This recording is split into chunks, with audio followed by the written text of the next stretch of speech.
Hello my dudes. Welcome back to another relaxing doodle video with me, the Doodler. And today I thought I would just start off with some simple little doodles and see where the video takes us. I'm going to kind of start off more to the left just to give our camera angle plenty of space. And we'll just start right up here. And we're starting with an eye here, and then we'll do another one right next to it, just like that. There we go. Something simple, this one, just like this. Just gonna make it just a little darker. Right now all I'm using is just a regular ballpoint pen. So let's just see what kind of face we're gonna get here. So I've given this person quite the big eye. Then we'll add just a little shading right there. Come in with the nose, and then the smile.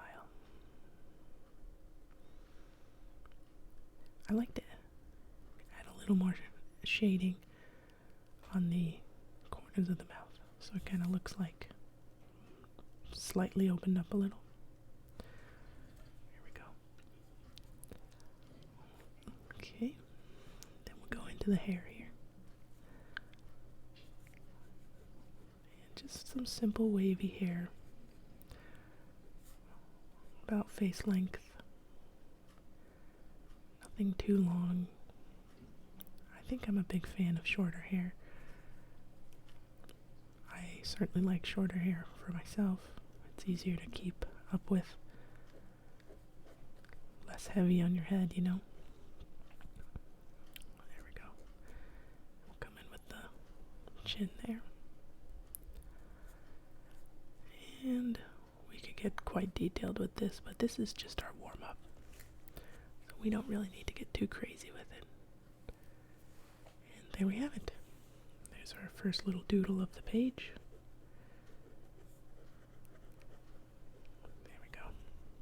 Just a couple of lines here on the cheeks. Maybe a little shading here. Give it the illusion of the hair kind of falling over the forehead. There we go. Just like that. I like it. Okay. So let's just kind of slide things over just a little. And then now we're going to doodle right here.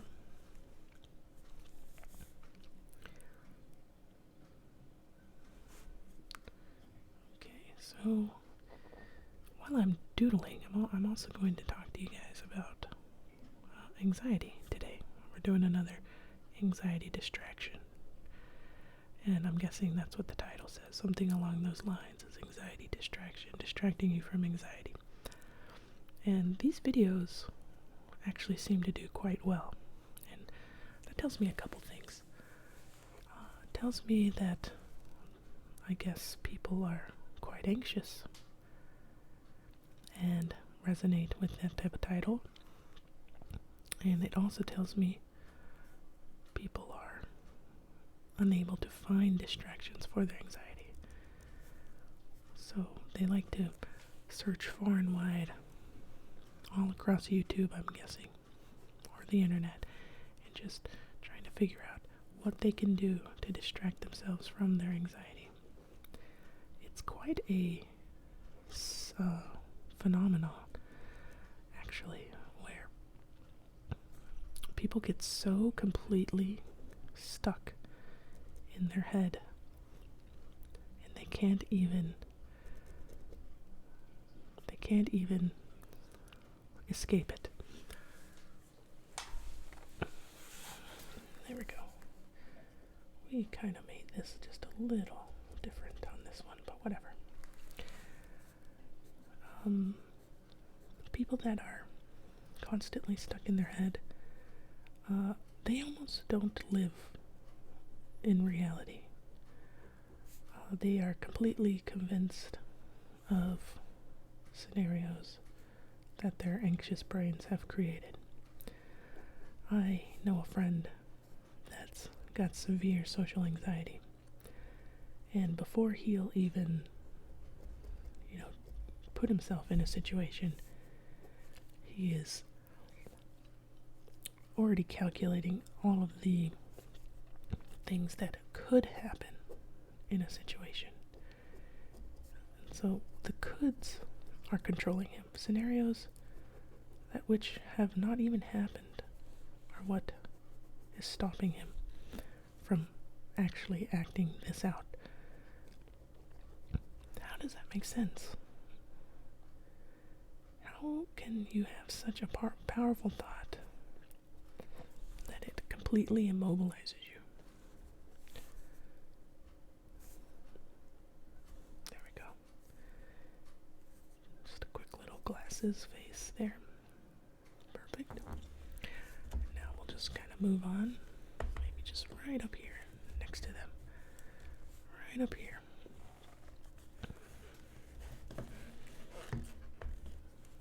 There.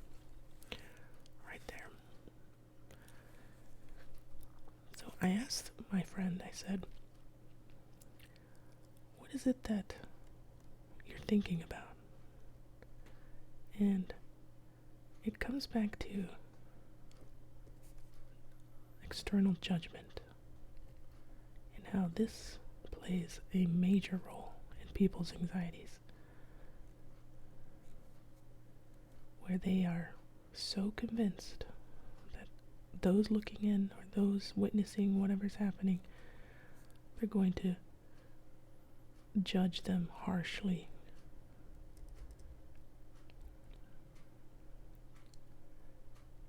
And they get so caught up in this idea that they're going to have people judging their every move.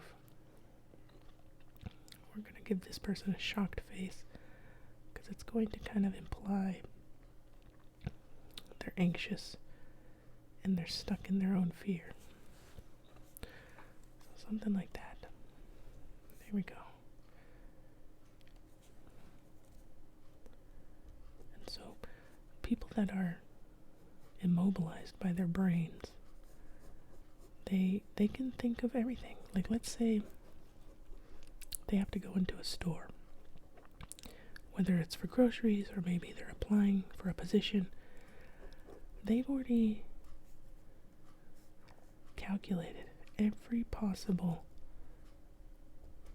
negative outcome before they've even set foot. Maybe it even starts with the drive. Maybe it even starts with the drive to the store, where they're worried about driving. Maybe people are very anxious of car rides, being stuck in a car. It could be things from not sure when they're going to have a chance to use the bathroom next.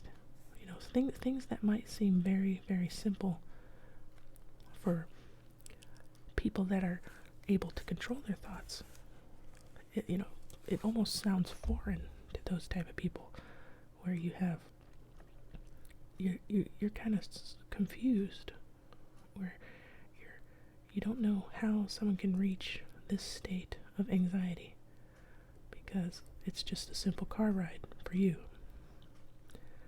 But maybe you don't quite have the same amount of constant thought berating your brain over and over and over again.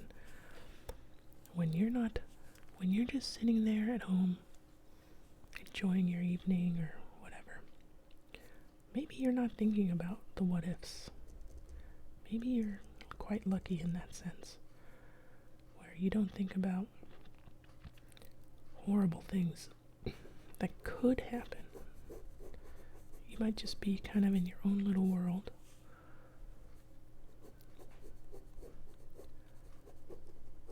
But there are some people out there that actually don't think about anything else except negative things. And they're stuck.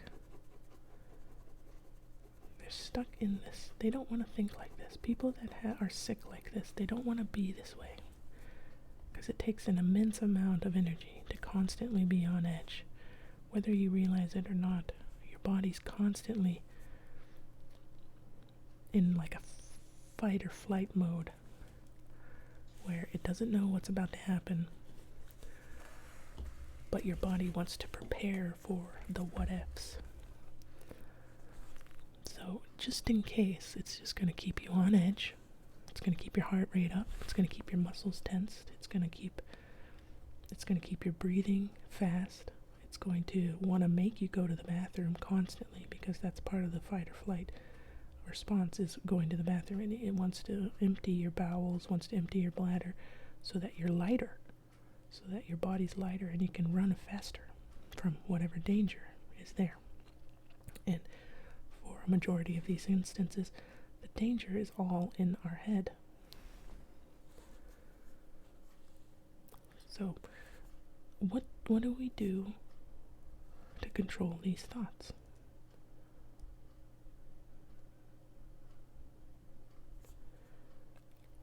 How do we stop our brains from wandering? And why is it wandering to such horrible things like immense judgment from strangers? And we did talk about this in another video, where if we don't belong in a tribe, our old brains tell us that we're going to be on our own and we're not going to be able to survive without the tribe. So that's why we're so scared of external judgment. And it's hard it's almost impossible to turn off these thoughts. We're going to go right here next to this person.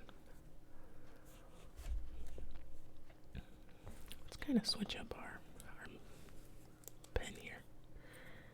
There we go. So a finer tipped pen here.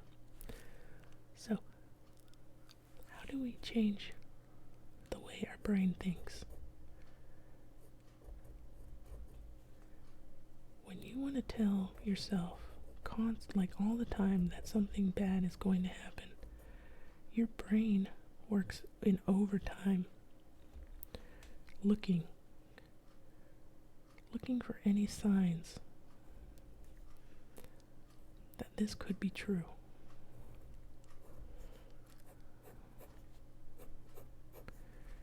It's constantly trying to reiterate this for you.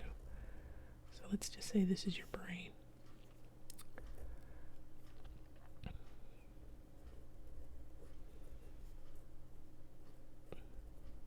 And it's looking out all the time, and you're constantly telling it, oh, scary thoughts, scary thoughts this, scary thoughts that. You're wondering about people judging you. You're wondering about how you're going to make this certain task go, or maybe you're constantly thinking about failure. Maybe you're constantly thinking about danger, like bodily danger. If you're constantly in your head thinking about these thoughts, your brain's going to look for any sign of confirming these thoughts. So if you're constantly scared and wondering when something bad's going to happen to you, your brain, as soon as there's the possibility of it happening, your brain's going to turn that into a true danger, because all you've done is think about it for the past however long.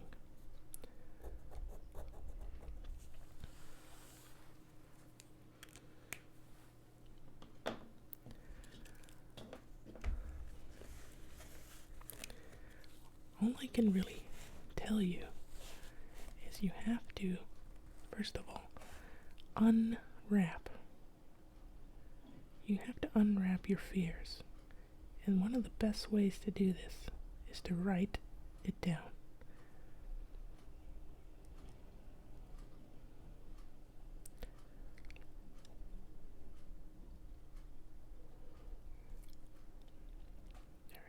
just pretend that's a box here.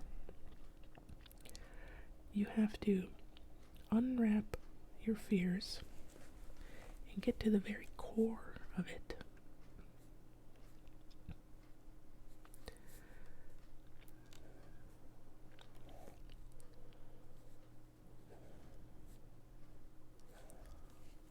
Whatever's in this box is the source of your fear, but it's crowded by all sorts of different ideas, all sorts of different fears that are constantly in your head. If you can sit there and write out the problem, it's going to organize your thoughts for you by putting it on the paper. You might have tried this before. I don't know if you are old enough, whoever's watching this, to remember a website. I don't know if it's still in use, or I don't know if it's still active, but the website was called LiveJournal. And LiveJournal was a place on the internet where you could just write journal entries. And it was a social media, like in the beginning of social media.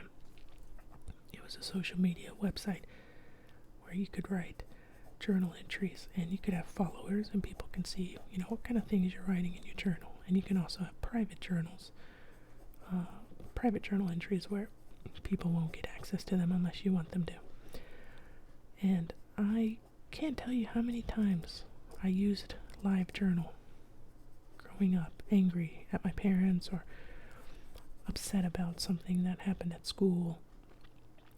I used LiveJournal, and I realized that whatever I was angry about or whatever I was anxious about, I was able to just kind of identify it better when I wrote everything down. When I was able to think about in a really logical way. Because, when you write it, it requires some logistics and planning, because you gotta think of sentences and all that, and structure and all that. But it forced these chaotic thoughts in my head to be organized. And I never will forget just how helpful that service was. And even my friends that used LiveJournal, they realized that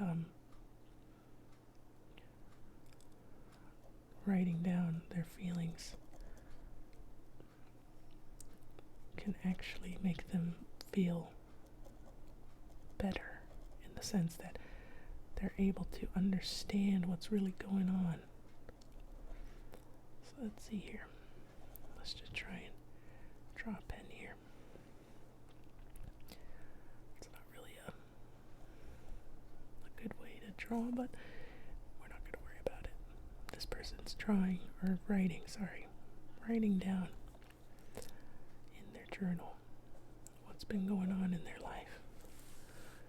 And it's helping them organize their thoughts so it's not so chaotic. Because if you keep it disorganized in your brain, and you're unable to kind of identify what the core issue is, and there's almost always a core issue going on when you're frustrated with something or you're scared of something. It's whatever's superficial. As you start writing it down, it just moves it all out of the way, and you are left with the true culprit of what's really on your mind. Perhaps you're scared of external judgment because you don't want to be isolated. Perhaps you're scared of going on a drive and not having access to a bathroom, because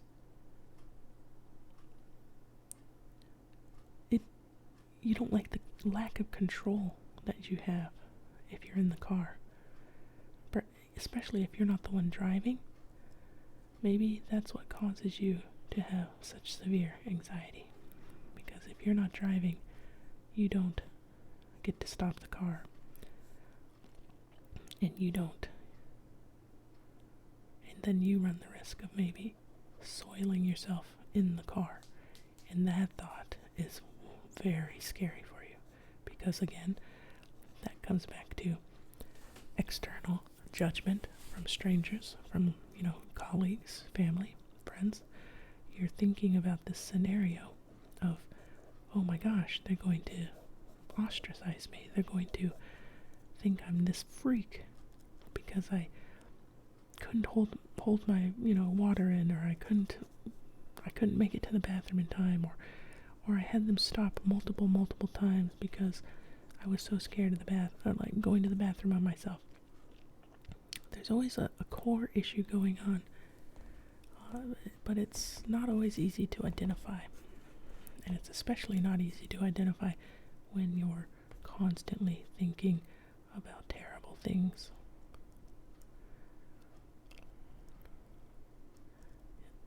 I bet some of you that are listening get very emotional or get very hurt when someone says something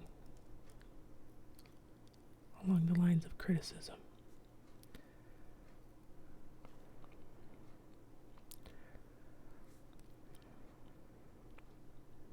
Maybe you don't take criticism very well. And it might sound like any sort of criticism, maybe it comes across as just being bullied, and you don't take it well at all. But what if it's because you didn't have the proper, safe place to express yourself growing up? What if any time you decided to share your feelings, you were berated by your parents or told to, quote, man up, or, go somewhere else. I don't want to see that type of behavior. Go to your room and cry because I don't want to see that. And so you were, from a very early age, taught to internalize your feelings and not share what's really on your mind. And that's not good, because all that does is it makes you isolate yourself. And that also creates this narrative in your sick brain that's constantly trying to reaffirm all these things, these horrible things. It tells you that people don't like you, and people don't want to hear your problems. And when someone comes and criticizes you about something, maybe it was a legitimate they're criticizing you legitimately over something, and you just completely blow it out of the water.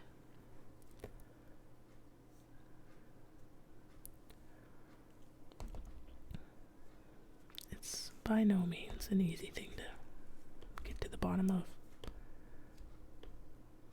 but it's possible. Definitely possible with lots of practice. You need to talk to yourself kindly. It's so impossible to do that when you constantly want to put yourself down because maybe you feel like you deserve to be put down. Maybe someone made you feel that way. Maybe someone made you feel inadequate. Someone made you feel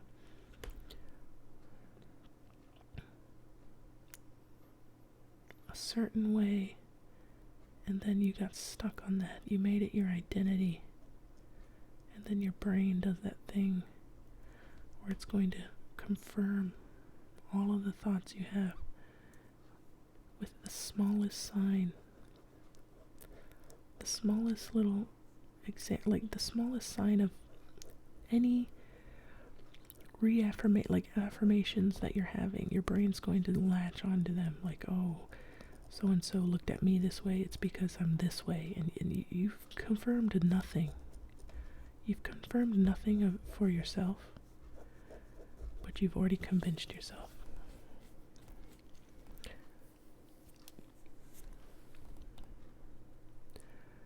Let's take a look at some of the characters we've met today. There we have it. There's our crew, the page. I can't quite fit in the entire screen, but that's okay. So, I hope I was able to distract you and help you through some of your anxious thoughts this evening, this morning, or this afternoon, whenever time you decide to watch this video. I hope that you'll try some of these exercises of writing your problems down so that you can understand truly what is bothering you, so that you can get rid of all of the superficial things and push those aside and really get to the bottom of it. Because once you do that, you can actually heal. But you have to get to the bottom of it. So hopefully you try out writing, and writing can really organize your thoughts. Feel free to leave a comment down in the comment section letting me know if this video helped you, or if you have any suggestions for future video ideas, or any topics you want to discuss, or any doodles you want me to attempt. I really appreciate you watching this video. I want you to do well for yourself. I want you to think highly of yourself and believe in yourself, because life is very hard, and there's no point in adding to that. Life is very hard without any extra help. So if you can improve things here and there, it's very highly suggested you do that. So, thank you so much for watching. And until next time, my dudes, please be good to yourself.